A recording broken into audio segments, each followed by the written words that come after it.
Today we're taking a look at a knife from Bestech called the Goodboy. And in many ways this has best-in-class features that far exceed the price point of the knife. I want to talk about that and why this might be the nicest executed button lock at the price that I've ever seen. Okay, so the last Bestech I got, it was not my thing. This, on the other hand, has all of the correct features, fit and finish, action, everything is right on this except one thing. So we'll get to that one thing, but I want to kind of give an overview of the knife. So I'll put the stats right here. You can go ahead and take a look at that to kind of get things out of the way. But basically this is a 3.5-inch blade with a button lock. The action on this thing is actually some of the best in the button lock world I've ever seen. Genuinely. It's got a nice strong detent, so it really launches out.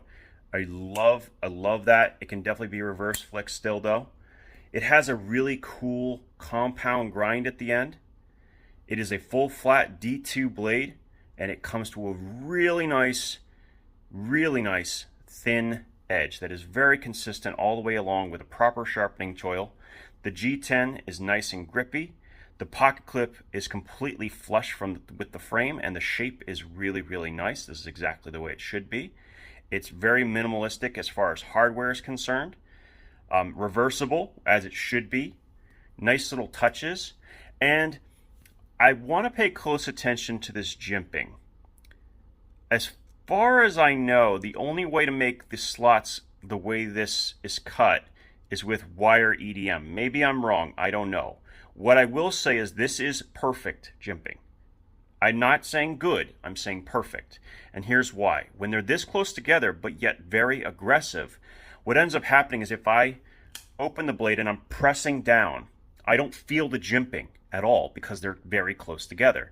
But if I'm moving forward or back, it's like finger Velcro. It basically keeps all of the traction on the blade, but if I'm pressing down, like I'm pressing behind the knife, it doesn't feel like any more pressure than putting my finger up here.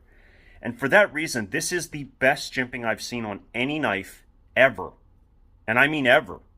It doesn't matter who makes it. I've never seen jimping done this well. I didn't even know you could do it like this, and it is absolutely game-changing.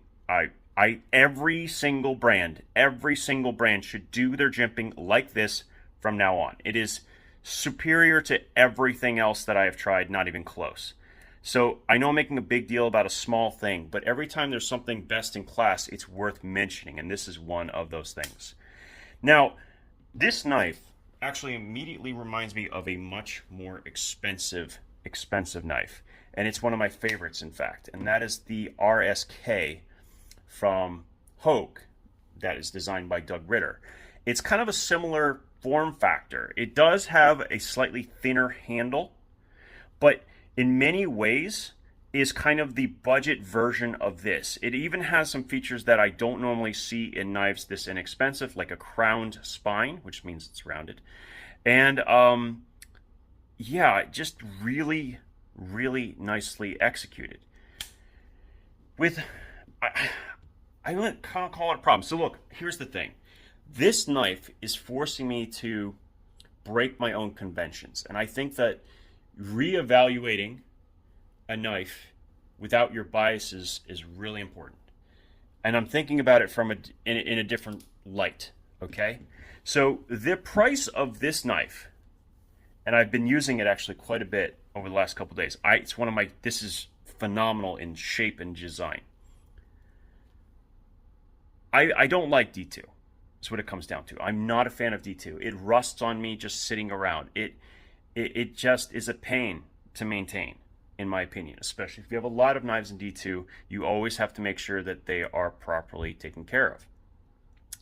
And a lot of times nowadays, especially, you're finding very good, well-executed knives in D2 for as little as 30, 35 bucks, right? And so a knife that is in D2 at around the 53 mark feels a little bit expensive. But is it really when you look at everything else? That's what I've been trying to ask myself. Is it really expensive when everything else on this knife is executed to such a level that, yeah, I don't know. I don't know. I really don't. What I do think is, like, at what price would I say this is a steal of deal? So it's currently a 53 on Bestech's website. If this was a $43 knife in D2 with everything that we've seen here, I would say that it's an excellent deal. Conversely, if they kept the price, but it was in 12C27, or sorry, a 14C28, which is the Swedish Sandvik steel that a lot of them have, like their Ronan, which is also approximately the same price. If they had this steel in this knife, I would also say it's a really good deal. So we're not far off, right? We're between that 43 and 53 mark. We're pretty good. If this comes in on Amazon under 50, like 49, whatever, I think it's going to be fine. I think it's going to be great, and I think it'll be competitive in the market. It has a great combination of features. And the other thing I want to point out real quick, I did forget to mention about the pocket clip. The pocket clip completely disappears in the hand. No hot spots whatsoever. Do not feel it at all. So perfectly executed pocket clip here. Another excellent point. So with everything together, if we put everything together on this knife, could I justify it for 53? I think I could, especially if I liked D2. And the performance of this steel is really good, I have to admit. And you know, the performance of the steel of D2 is good. And Bestech makes some of the most premium knives out there. They do all their heat treatment in-house, I believe. It's going to be a well-executed knife, equal to or better than Civivi's, a WE company. I think that you could definitely justify 53 for either of these knives, the Ronan or the Goodboy.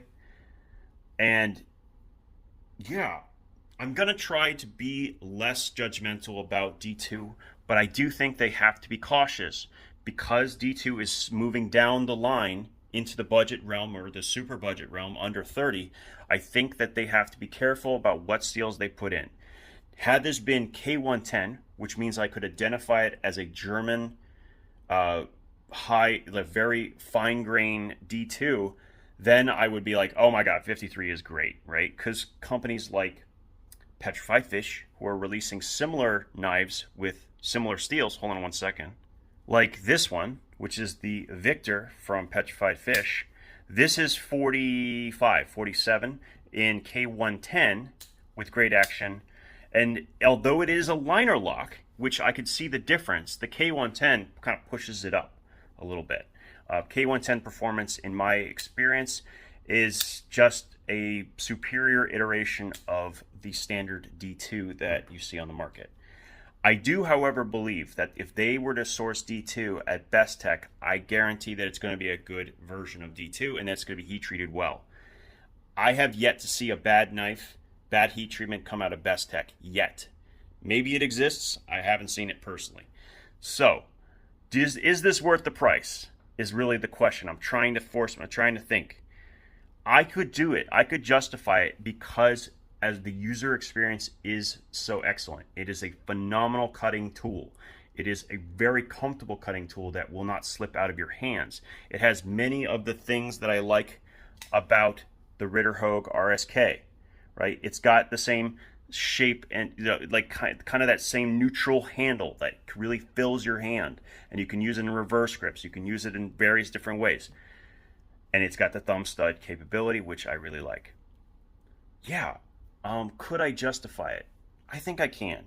I think I can at that price. That's the only question in my mind. This is a phenomenal blade, and my goodness, please put this jimping on absolutely everything. It's not on the Ronan. Please put it on the Ronan. For God's sakes, put this on every knife. This would be a great thing to have. It's weird how good it is. It shouldn't be so good. I mean, it doesn't move at all, and yet there's no sharp edges on the sides because it's rounded. It's crowned. Just really nicely executed, and the dude, the button lock action is actually crazy. Very, very good. And I did a spine whack test, by the way. I even broke my rule and I kept tapping it. No disengagement. So really well done. Perfectly centered. The good boy. It's a home run. Just needs to be under that $50 price point, and I think they're good to go. Anyway, have a good one, guys, and we'll talk again soon.